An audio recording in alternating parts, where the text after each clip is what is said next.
हम तो लखनऊ घेरने तो जा नहीं रहे थे, तो मुलायम सिंह मुजफ्फरनगर में हम पे गोलियां क्यों चलवाता? कांग्रेस भाजपा और मुलायम सिंह को अपनी सरकार बचानी थी, इसलिए उसकी चुप्पी। इतनी भोली कौम को, इन निहत्ते लोगों को कत्लेआम कर देना, महिलाओं के साथ बलात्कार कर देना। क्या लगता है वो इस घटनाक्रम पर नजर डालकर पिछली गलतियों को सुधारना चाहें तो उनके लिए यहाँ राजनीतिक जमीन की जगह है? देखिए, अपराधी अपराधी होता है। मुलायम सिंह ने जो अपराध हमारे साथ किया है उसके लिए कभी उन्हें क्षमा नहीं करेगा उत्तराखंड की सरकार। हम उनसे सिर्फ यही तो सवाल करते हैं कि मुलायम सिंह जी, आप उत्तराखंड के पक्षधर थे तो हम पे गोलियां क्यों चलवाई?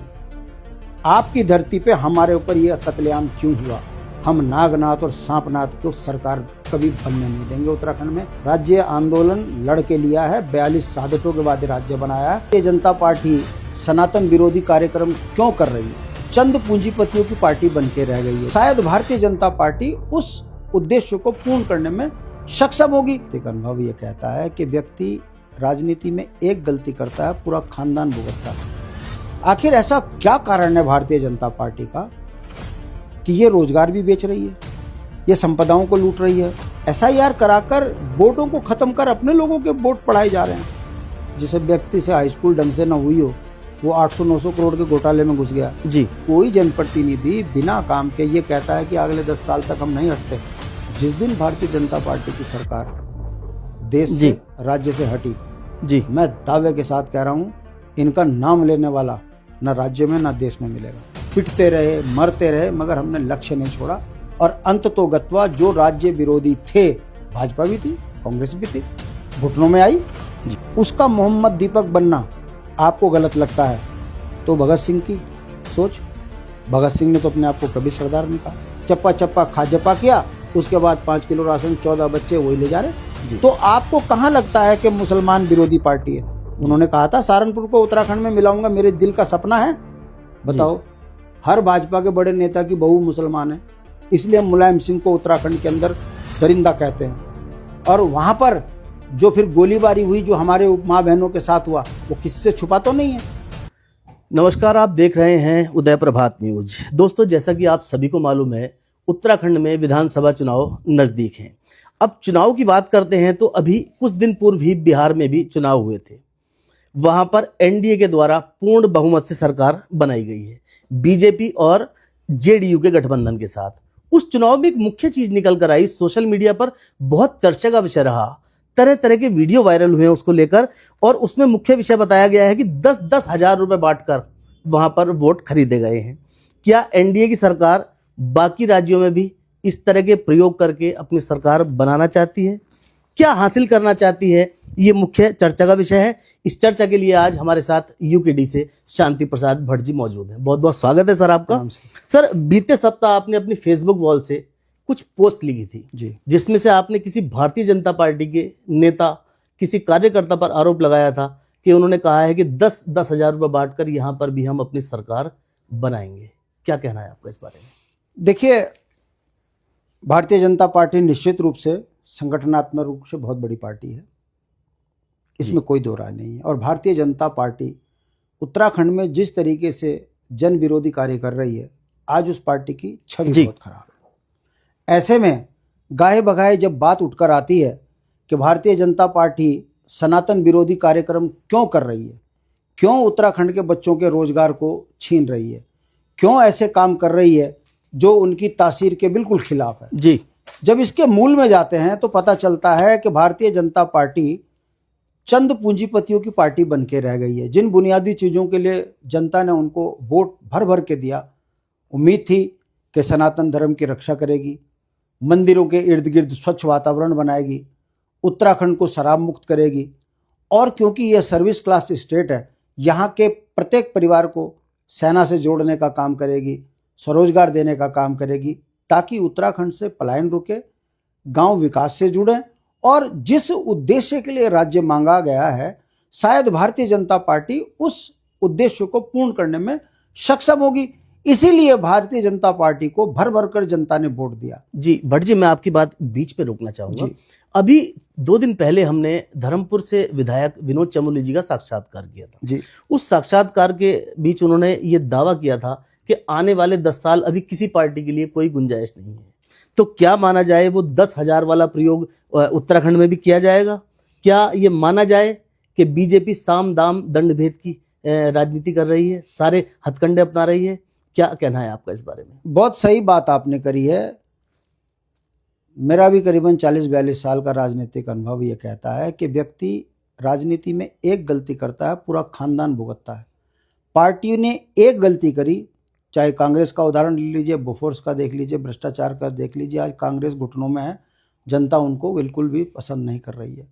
आखिर ऐसा क्या कारण है भारतीय जनता पार्टी का कि ये रोजगार भी बेच रही है, ये संपदाओं को लूट रही है, उत्तर प्रदेश से परिसंपत्तियां नहीं छुड़ा पा रही है, उत्तराखंड की डेमोग्राफिक चेंज हो रही है, उसके बावजूद भी भारतीय जनता पार्टी दिन प्रतिदिन तरक्की करती जा रही है। इसके मूल में जाओ तो आज भारतीय लोकतंत्र के लिए सबसे शर्मसार, कलंकित करने वाला कार्य है कि सत्ताओं पे भ्रष्टाचार के आरोप नहीं, अब तो सत्ताओं पे वोट चोरी के आरोप लग रहे हैं, ईवीएम सेटिंग के आरोप लग रहे हैं, एसआईआर कराकर वोटों को खत्म कर अपने लोगों के वोट पढ़ाए जा रहे हैं।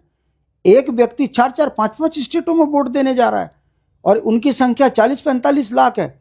ऐसे में भारत का निर्वाचन आयोग हो, राज्य का निर्वाचन आयोग हो, भारतीय जनता पार्टी हो या कांग्रेस हो, कोई भी व्यक्ति खुलकर इन चीजों को नहीं बोल पा रहा है। कारण क्योंकि हर पार्टी, राष्ट्र पार्टी ने इस तरीके की गंदगी की है। अब आपने विनोद बड़थवाल जी की बात कही है कि 10 साल तक, विनोद चमोली जी की, मैं आपके माध्यम से पूछना चाहता हूं, ज्योतिष हैं, भागवताचार्य हैं, क्या है विनोद चमोली? विनोद चमोली जी नहीं, भाजपा के कई अन्य पदाधिकारी, प्रदेश अध्यक्ष से लेकर कई नेतागण इस चीज का दावा कर चुके हैं बीते समय में कि सरकार तो बीजेपी की आएगी। तो वो इसीलिए तो कह रहे हैं कि जो बिहार में हुआ है 10,000 रुपए, जिस तरह का आपने उदाहरण दिया भट्ट जी, उससे तो प्रतीत होता है कि भाजपा पूरी तरह से भ्रष्टाचार में लिप्त है। तो आपको क्या लगता है ईमानदार है? आप मुझे बता दीजिए, जिस व्यक्ति से हाई स्कूल ढंग से ना हुई हो, वो 800-900 करोड़ के घोटाले में घुस गया जी। मैं आपको बताना चाहता हूँ, आपके ऋषिकेश के विधायक हैं, वो एक दाल की दुकान में काम करते थे, बाद में वो दाल के व्यापारी बने, उसके बाद क्या बन गए वो? अब होटल के मालिक भी, जमीनों के मालिक भी, नौकरी भी आपका बेटा पकड़े। आप आखिर विधायक हैं, व्यापारी हैं, उद्योगपति हैं, किस मानसिकता से? उन्हें मालूम है कि उत्तराखंड की जनता को हम ऐसे धर्म के नाम पर दिग्भ्रमित करेंगे, उसके बाद चुनाव के टाइम पर छोटा मोटा लालच देंगे और नहीं समझ में आया तो हिंदू मुस्लिम का जहर घोलेंगे, उसके बाद चुनाव जीतेंगे। ये तरीका उनको सफल कर रहा है, तभी तो वो कह रहे हैं कि आएंगे तो आएगी तो भाजपा ही। और यदि कोई जनप्रतिनिधि बिना काम के ये कहता है कि अगले 10 साल तक हम नहीं हटते, तो क्या समझा जाए कि उनको वोट पड़ नहीं रहा है, वो वोट जबरदस्ती अपने नाम कर रहे हैं, जिस कारण वो जीत का दावा कर रहे हैं। वरना लोकतंत्र में नेता हमेशा हाथ जोड़ के खड़ा हुआ है, जनता के आगे घुटनों में बैठा है। जिस तरह से भट्ट जी 10,000 रुपए बांटने की घटना सामने आ रही है, इसके लिए तो दिखाई देता है, जैसा कि आप बता भी रहे हैं, पूरी तरह से खुला भ्रष्टाचार प्रतीत हो रहा है कि भ्रष्टाचार में लिप्त है सरकार पूरी तरह से। तो मेरी इस बाइट को आज संभाल कर रख लीजिएगा, जिस दिन भारतीय जनता पार्टी की सरकार देश से, राज्य से हटी जी, मैं दावे के साथ कह रहा हूं, इनका नाम लेने वाला न राज्य में न देश में मिलेगा। सवाल इस बात का नहीं है कि मैं क्षेत्रीय दल का नेता हूं और किसी पार्टी के प्रति नफरत की बात बोल रहा हूं। मैं ये कह रहा हूं कि जिन बुनियादी चीजों पर आपको सत्ता मिली है, उस पर आप काम क्यों नहीं कर रहे हैं? उत्तराखंड क्रांति दल का मैं नेता हूं, हमारा संकल्प था कि हम राज्य बनाएंगे, 42 से ज्यादा शहादतें दे दी, तो क्या हमने छोड़ा मुद्दा? हम लगातार समाज को एक मत करके उत्तराखंडियत के लिए उत्तराखंड राज्य की मांग करते रहे, पिटते रहे, मरते रहे, मगर हमने लक्ष्य नहीं छोड़ा।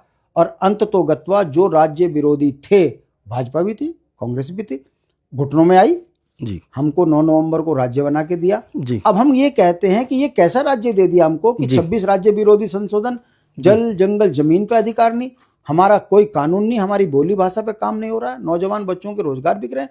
तो आज भी ईमानदारी से समाज को एक मत करते हुए आज भी हम सड़कों पर संघर्ष कर रहे हैं। जनता धीरे धीरे इस बात को समझ रही है। पहले राष्ट्र के नाम पर राष्ट्रीय पार्टियों को जिताया, आज धोखा खा रही है। अब जनता का रुख हमारी ओर बढ़ रहा है और हम फिर कह रहे हैं कि यदि हम सत्ता में आते हैं, मैं काल्पनिक बात कर रहा हूं कि यदि हम सत्ता में आते हैं और आप हमारा चरित्र देखें कि उत्तराखंड को गिरवी रख दें हम दिल्ली बंबई के आगे, पूंजीपतियों के आगे, तो क्या जनता हमें पसंद करेगी? नहीं। भारतीय जनता पार्टी भी भारत की पार्टी है, जीतने वाले भी उत्तराखंड के ही हैं। अब फर्क सिर्फ इतना है कि किसी यादव की जगह अब कोई चमोली जीत रहा है, यही तो फर्क है। जी जी जी। मगर जीतने के बाद वो डिलीवर क्या कर रहा है? अगर वो भ्रष्टाचार में उन मंत्रियों के नाम आ रहे, कितने शर्म की बात है। गणेश जोशी पे कार्रवाई नहीं हो रही। देहरादून का जज जी। चिट्ठी लिख के कह रहा है कि इसमें संस्तुति करें, कार्रवाई नहीं हो रही। क्या मतलब है इसका? पहले घोटाला होता था, मंत्री का नाम आता था, मंत्री इस्तीफा देता था, बेदाग होके निकल कर आता था, जनता के बीच में फिर चुनाव में जाता तो था। क्या माना जाए नैतिकता खत्म हो चुकी है राजनीतिक पार्टियों में? आप पत्रकार हैं, आपको लगता है इन पे नैतिकता है? आपका क्या कहना है? मेरा मानना है ये नैतिकता तो छोड़िए, ये भेड़िए, जालिम, निहायती निकम्मे, बेईमान किसी की मानसिकता के लोग सत्ता के नजदीक चले गए। अब आप कहोगे कि ये मर्यादा से बाहर की बात कर रहे हो, मैं क्या बोलूं इनको? नैतिकता तो उसको कहती है, कहा जा सकता है कि शांति प्रसाद भट्ट पर भ्रष्टाचार का आरोप लगा, मैं बिल्कुल बाहर निकल कर आ गया। आपको मैं केंद्र के कई नेताओं के, लाल बहादुर शास्त्री का उदाहरण दे दूं तो जरा सी ट्रेन जी, पटरी इस से तरह नीचे के उतरी। पूर्व में जो राजनेता रहे उनके बहुत महान उदाहरण रहे हैं इस तरह के। बीते दिन प्रवक्ता के तौर पर विनोद चमोली जी ने एक बयान दिया था कोटद्वार की घटना को लेकर, दीपक को लेकर, कि मोहम्मद दीपक द्वारा बाबा कलेक्शन वाले का समर्थन करना उचित था। ठीक है, यहां तक मानते हैं और हम भी इस चीज को मानते हैं, लेकिन उन्होंने कहा था कि दीपक का मोहम्मद दीपक बनना ये उत्तराखंड के लिए खतरे की घंटी है। अगर किस प्रकार देख रहे हैं आप? अगर उसका मोहम्मद दीपक बनना आपको गलत लगता है तो भगत सिंह की सोच। भगत सिंह ने तो अपने आप को कभी सरदार नहीं कहा। उसने तो अपने आप को पंडित से भी जोड़ा, मुसलमान से भी जोड़ा, आंदोलन से भी जोड़ा, देश से भी जोड़ा, और अपने नाम के आगे कई ऐसे उपनाम लगाकर कहा कि मेरी पहचान वो है।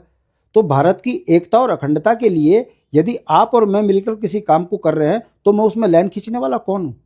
भारत के संविधान के तहत यदि किसी ने किसी के रक्षा की बात करी है तो ये लोकतांत्रिक तरीके से मानवता का प्रतीक होना चाहिए, या पर्टिकुलर एक शब्द को कहकर आप उसमें राजनीति करें? मैं पूछना चाहता अभी हूं, कुछ दिन पहले ही भाजपा के अंदर एक ओबीसी मोर्चे का गठन किया गया, मुस्लिम मोर्चे का, अल्पसंख्यक मोर्चे का भी गठन किया गया है। तो क्या ये बीजेपी खाली उनको उनके साथ छलावा कर रही है, गठबंधन करके भेदभाव कर रही है उनके साथ, या उनको ठगने का काम कर रही है, इस तरह के प्रपंच कर रही है? देखिए, आपका क्या कहना है इस? देखिए, आंकड़ों के हिसाब से भारतीय जनता पार्टी मुस्लिमों की रक्षक पार्टी है। मैं दावे के साथ कहता हूं, कोई मेरी बात को काट दे तथ्यों के आधार पर तो मैं आपके सामने सार्वजनिक रूप से माफी मांग लूंगा। भारतीय जनता पार्टी कैसे मुसलमानों की रक्षक है मैं आपको बताता हूं जी। उत्तराखंड 9 नवंबर को उत्तराखंड राज्य का निर्माण हुआ था। उस समय में 9% मुसलमान नहीं थे। जी, ठीक है, आज 27% मुसलमान हो गए। डेमोग्राफिक 15 साल से भाजपा की सरकार पे क्यों बढ़ रही है भैया हमारे बाहर के लोग? हम जब बाहर के लोग बोलते हैं तो हम कहते हैं मुजफ्फरनगर वाला, बिजनौर वाला, बिहार वाला यहाँ क्यों आए? आप कहोगे आप बात क्यों कर रहे हो? मैं पूछता हूँ, रामविलास, ये जो पासवान जो चुनाव लड़ा है मेयर का, कहाँ का है? बिहार का। किसने बढ़ाया? भाजपा ने। डेमोग्राफी चेंज कौन कर रहा? भाजपा। और उसके बाद अब आप कहो कि हम भाजपा वाले जो हैं डेमोग्राफी चेंज नहीं कर रहे उत्तराखंड की। अब आ जाइए मुस्लिमों की। शायद आप समझ कौन है? मुस्लिम समाज से आते हैं। और जो वक्फ बोर्ड का दूसरा व्यक्ति है जो वो कौन है? वो भी मुस्लिम समाज से आते हैं। तो भाजपा क्या मुस्लिमों के विरोधी है कि सपोर्टर है? क्या आपको समाधान क्या लगता है? समाधान में आप पहले मेरी बात पूरी होने दीजिए जी। अब आ जाइए 5 किलो राशन जी। जो अनपढ़ जाहिल हैं उन्हें तो मिल रहा है, मुसलमानों पर ना जमीन। बिहार से आया क्या जमीन दिखानी, 5 रुपए का राशन कार्ड बनाया, 10 रुपए की भाजपा की रसीद कटाई, चप्पा चप्पा खा जप्पा किया, उसके बाद 5 किलो राशन 14 बच्चे वही ले जा रहे। सरकारी योजनाओं का इंदिरा आवास वही मुस्लिम समुदाय के लोग ले जा रहे। वक्फ और जगह जगह जो है सरकारी स्कूलों में मुस्लिम समुदाय के जो स्कूल हैं उनमें जी संस्कृत पढ़ाने की बात भी ये करे, इंग्लिश पढ़ाने की बात भी ये करे। मैं तो नहीं कह रहा जी। मुख्यमंत्री तो चौड़े होकर कहते हैं कि मैंने सारे जो मुस्लिम स्कूल हैं वहां पर जो है शिक्षा का स्तर सुधार दिया जी। तो आपको कहां लगता है कि मुसलमान विरोधी पार्टी है? अभी यमकेश्वर विधानसभा में कुनाओं के अंदर बताओ मस्जिद बनाने की स्वीकृति भी भाजपा दे रही है, वहां पे मुसलमानों को जो है अपना इबादत करने का अवसर मिले। तो आपको मुस्लिम विरोधी भाजपा लगती है या मुस्लिम पक्ष की भाजपा लगती है? हाँ, नारों में कितना बढ़िया है। जैसे चुनाव आए हिंदू मुस्लिम का जहर घोलना शुरू कर दिया। आम जनमानस शरीफ आदमी बेचारा सोचता है कि मुस्लिम खराब है और भाजपा को वोट दो, और भाजपा को वोट दो, उसके बाद सबसे ज्यादा मुसलमानों की जनसंख्या बढ़ रही। मैं आपसे पूछना चाहता हूं, आप पत्रकार हो, त्रिवेंद्र रावत जी मुख्यमंत्री थे, उन्होंने कहा था सहारनपुर को उत्तराखंड में मिलाऊंगा, मेरे दिल का सपना है, मैं मरने से पहले। आपको क्या लगता है भविष्य में योजना है भाजपा की? नोट कर लीजिएगा मेरी बात को, सहारनपुर, देवबंद, बिजनौर ये उत्तराखंड का हिस्सा बनेंगे एक दिन। और भाजपा करेगी। और जिस दिन होगी उस दिन आप कहोगे कि उत्तराखंड क्रांति दल सही कहती थी, भारतीय जनता पार्टी मुस्लिमों की पार्टी है, क्योंकि इनके सारे नेता मुस्लिमों की बेटियों से। आपको क्या लगता है कि ये निर्णय उत्तराखंड के हित में कितना होगा? उत्तराखंड के देश के हित में वो बात कीजिए। भारतीय जनता पार्टी देश विरोधी पार्टी बन चुकी है। मैं आप बोलोगे कैसे, बताओ? हर भाजपा के बड़े नेता की बहू मुसलमान है, हर भाजपा के रिश्ते मुसलमान के साथ हैं। तो भाजपा मुस्लिमों की पक्ष की पार्टी है या विरोध की पार्टी है? मैं आपसे पूछना चाहता हूं। अगर मैं गलत बोल रहा हूं तो आप मुझे टोकिए। देखिए भट्ट जी, अभी कुछ दिन पहले ही समाजवादी पार्टी ने कार्यकारी अध्यक्ष नियुक्त किया है, जिसको लेकर उन्होंने एक प्रेस वार्ता की थी जी। उस प्रेस वार्ता के दौरान उन्होंने रामपुर तिराहा कांड का जिक्र किया है, जिसमें उन्होंने एक बीसी खंडूरी जी द्वारा जारी किए गए इनपुट का जिक्र किया है कि उन्होंने सूचना दी थी, जिस पर दिल्ली पुलिस ने एक नोटिफिकेशन जारी किया था उत्तराखंड के लिए। उसमें जिक्र किया गया था बीसी खंडूरी की सूचना पर कि यहां से भारी संख्या में लोग हथियार लेकर रामपुर तिराहा पहुंच रहे हैं। किस प्रकार देख रहे हैं आप इस सब पूरे मामले को? बहुत ही बेहतरीन सवाल आपने किया। मैं उम्मीद नहीं कर सकता था कि आप इस तरीके से मुझे उलझा के घेरने की कोशिश कर रहे हो। मगर मैं आपको बता दूं, ये पत्र है, ये शांति प्रसाद भट्ट ने लिखा। आप भी देख लीजिए, जूम करके इसको आपको मैं बता दूंगा। ये उस समय के तात्कालिक डीसीपी दिल्ली पुलिस दीपचंद जी ये कह रहे हैं कि खंडूरी जी के पत्र के हवाला देकर के नौजवान पत्थरों के साथ आ रहे हैं, भूतपूर्व सैनिक असले के साथ आ रहे हैं। ऐसे में पुलिस का क्या काम है? सुरक्षा करना जी। जनता अगर भीड़ में जाएगी और हथियार के साथ जाएगी तो नेचुरल है, पुलिस रोकेगी। और वहां पर जो फिर गोलीबारी हुई, जो हमारे माँ बहनों के साथ हुआ, वो किससे छुपा तो नहीं है।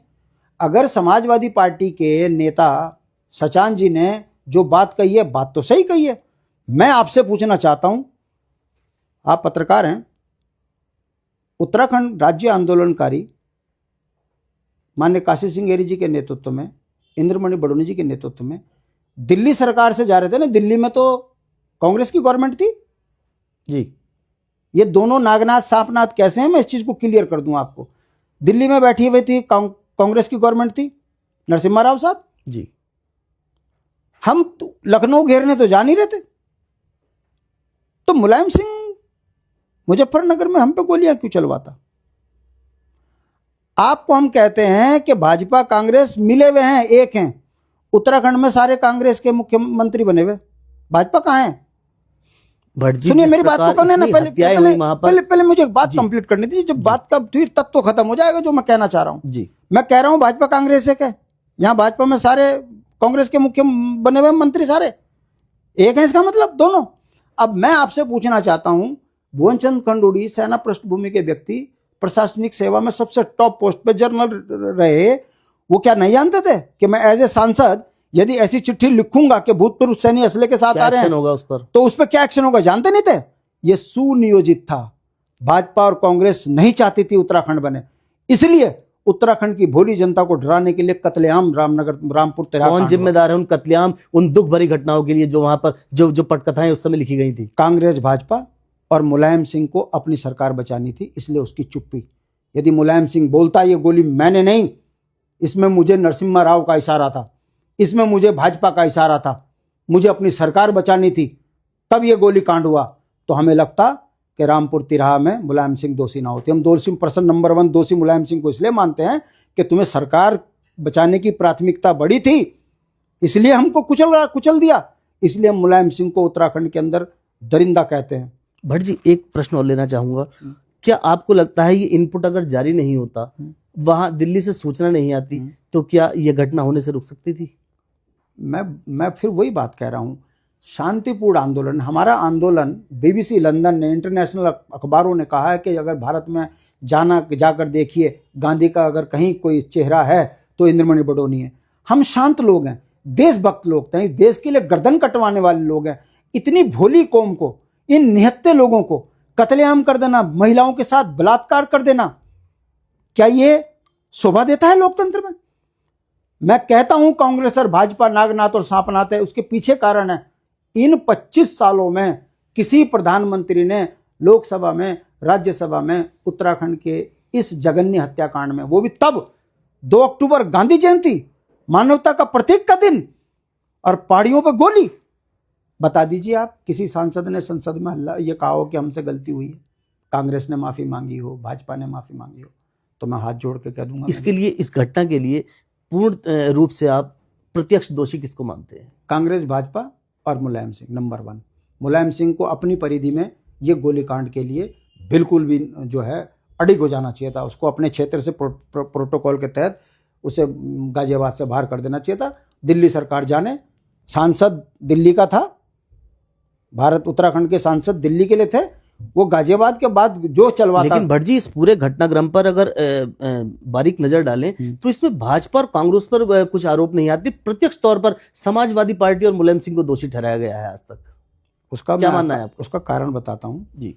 मैं आपके स्टूडियो में हूं, यहां जो भी घटना होगी तो आप दोषी होंगे, समझ रहे हो? किस कारण घटना हुई, कौन घटना का कारक था, यह बात का विषय है, मगर आप चुप हो जाओ। यानी पटकथा किसी और के द्वारा रची गई थी और मोहरा किसी और को बनाया गया, यही कहना आपका? मेरा कहना है पटकथा कांग्रेस और भाजपा के द्वारा रची गई थी और उसका जो है मोहर उस पर मुलायम सिंह ने लगाई थी। तीनों दोषी हैं। मैं जो बात बोल रहा हूं, मेरी बात का मतलब आप समझ रहे होंगे। यदि मुलायम सिंह अपने क्षेत्र में बयान देने में क्या आफत आ रही थी उनको ये कहने पे कि भाई मुझे जो दिल्ली के सांसद का जो इनपुट आ रहा है, जिस तरीके दिल्ली पुलिस कह रही है, मेरे क्षेत्र से उत्तराखंड के मेरे नागरिक, तब तो उत्तर भारत के ही थे, उसके उत्तर प्रदेश का हिस्से थे, मेरे पहाड़ के लोग इतने भोले हैं, वो किसी को थप्पड़ नहीं मारते। मैंने उत्तराखंड राज्य आंदोलन का जिंदा देखा है, ये लोग निहत्ते हैं। अगर यहाँ कोई अपराध होगा दिल्ली में, उसकी जिम्मेदारी मुलायम सिंह ले रहा, तो आज तो मुलायम सिंह की यहाँ सरकार होती। भट्ट जी, उत्तराखंड में दोबारा से दस्तक देने के लिए समाजवादी पार्टी ने एक बार यहाँ फिर से अपना कार्यकारी अध्यक्ष नियुक्त किया है। क्या लगता है वो इस घटनाक्रम पर नजर डालकर पिछली गलतियों को सुधारना चाहें तो उनके लिए यहाँ राजनीतिक जमीन की जगह है? देखिए, अपराधी अपराधी होता है। मुलायम सिंह ने जो अपराध हमारे साथ किया है उसके लिए कभी उन्हें क्षमा नहीं करेगा उत्तराखंड की सरकार, जनता। हम उनसे सिर्फ यही तो सवाल करते हैं कि मुलायम सिंह जी, आप उत्तराखंड के पक्षधर थे तो हम पे गोलियां क्यों चलवाई? आपकी धरती पे हमारे ऊपर ये कत्लेआम क्यों हुआ? इसका जवाब आज हमारे दिवंगत हो चुके हैं, उन्होंने कभी हमको इसका जवाब नहीं दिया। इसका मतलब नंबर 1 अपराधी थे। और भाजपा कांग्रेस उनको कितना पोषित करती थी, मरणोपरांत जिस तरीके अवार्ड उनको दिए गए, ये बताता है कि भाजपा, कांग्रेस और समाजवादी पार्टी एक ही चरित्र के चलाने वाली सरकारें हैं। इन्हें सत्ता चाहिए, आदमी मरे, कत्लेआम हो, इन्हें उससे कोई फर्क नहीं पड़ता। ये केवल सत्ता के लोलुप में नागरिकों के साथ अत्याचार करने वाले हैं। यही कारण है कि मरणोपरांत सबसे ज्यादा प्यार भाजपा मुलायम सिंह के साथ करती हुई दिख रही है।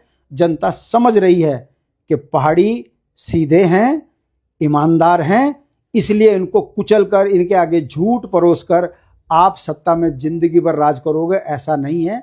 अब धीरे धीरे जनता को समझ में आ रहा है कि राम के नाम से रामलाल को पनपा रहे हैं, श्याम के नाम से श्यामलाल को पनपा रहे हैं, और रामलाल और रामलाल और श्यामलाल जो हैं वो गुजराती हैं। उत्तराखंडी ठगा जा रहा है, मंदिरों में शराब बांटी जा रही है, नौजवानों के रोजगार बेचे जा रहे हैं, बोली भाषा पे काम नहीं हो रहा है, उत्तराखंड की डेमोग्राफी चेंज हो रही है। सारे सवाल जिस तरह से आपने बताया कि लोग जाग रहे हैं और समझ रहे हैं, क्या कुछ परिवर्तन देखा जा रहा है आने वाले समय में? परिवर्तन समय का नियम है। 25 साल राष्ट्र के नाम पर कांग्रेस को 10 साल, 15 साल भाजपा को जनता ने दिया है। बुनियादी सवालों पे इंच मात्र काम नहीं हुआ। विकास के नाम पर जनसंख्या विस्फोट हो गया। 64 लाख लोगों का ये राज्य था, हरिद्वार को मिला के 84 लाख हुआ, हमने स्वीकारा। मगर इन 25 सालों में पहाड़ की जनसंख्या कम हो गई, पहाड़ में केवल 48 लाख रह गए। शायद आपको जानकारी नहीं होगी, सूचना की दिग्दर्शिका देखिएगा। 10 पर्वतीय जन पर 48 लाख, हरिद्वार, उधम सिंह नगर और देहरादून के अंदर सारी जनसंख्या विस्फोट हो रहा। 1 करोड़ कौन है ये? यही लोग जिन्हें वोट के लिए बसाया जा रहा नाले खालों में। और पहाड़ी अपने अधिकारों की लड़ाई लड़ रहा, तो पहाड़ी को डराने के लिए तुम बापूग्राम में जो है वन विभाग का बुलडोजर चलवाने की बात कर रहे हो, हमें उजाड़ने की बात कर रहे हैं। ये बहुत सुनियोजित तरीके से पहाड़ियों को गुलाम बनाने की मानसिकता। अंत में एक प्रश्न और लेना चाहूंगा भट्ट जी, क्या ये तय माना जाए, जैसा कि आपने भी बताया, उत्तराखंड में यूकेडी की सरकार बनेगी या सरकार बनाने में महत्वपूर्ण भूमिका निभाएगी? देखिए, उत्तराखंड क्रांति दल अपनी सरकार बनाएगी और विपक्ष में रहेगी। हम ना तो कांग्रेस यदि ऐसे मोड़ पर यूकेडी खड़ी हो जाए कि भाजपा और कांग्रेस में से एक को चुनना पड़े तो किधर जाएगी यूकेडी? मुझे इसी चीज में बड़ी आपत्ति है। आप जैसे पत्रकार, पढ़े लिखे, मास कॉम के खिलाड़ी उल्टा सवाल करते हैं, तब बड़ी वेदना खड़ी होती है। आप ये क्यों नहीं कहते कि यदि हम 5 भी जीतो तो हम ही सरकार होंगे, ये हमारे घुटनों में आएंगे? किस प्रकार? क्या इतिहास में आपको एक 13 दिन की वाजपेयी सरकार नहीं दिखी? देखिए, पूर्व में भी यूकेडी ने समर्थन दिया था भाजपा को। तो आपको क्या लगता है जनरल जोशी? उसी को देखते हुए मैं जानना चाह रहा हूँ कि इस बार की योजना क्या है? हमारा ये कहना है कि हम सरकार बनाएंगे, नहीं तो विपक्ष में बैठकर बुनियादी सवालों पे संघर्ष करेंगे।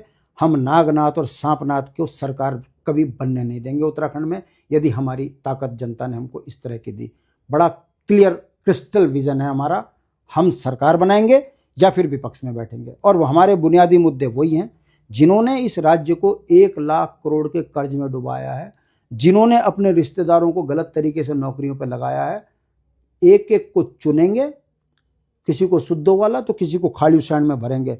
राज्य आंदोलन लड़ के लिया है, 42 शहादतों के बाद राज्य बनाया है।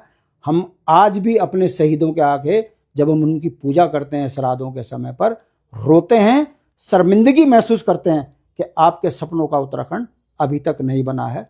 तो जिन्होंने उत्तराखंड को लूटा है, उल्टी करा कर राजकोष में पैसा जमा नहीं कराया, तो काहे के राज्य आंदोलनकारी? आप भी यही हो, हम भी यही हैं।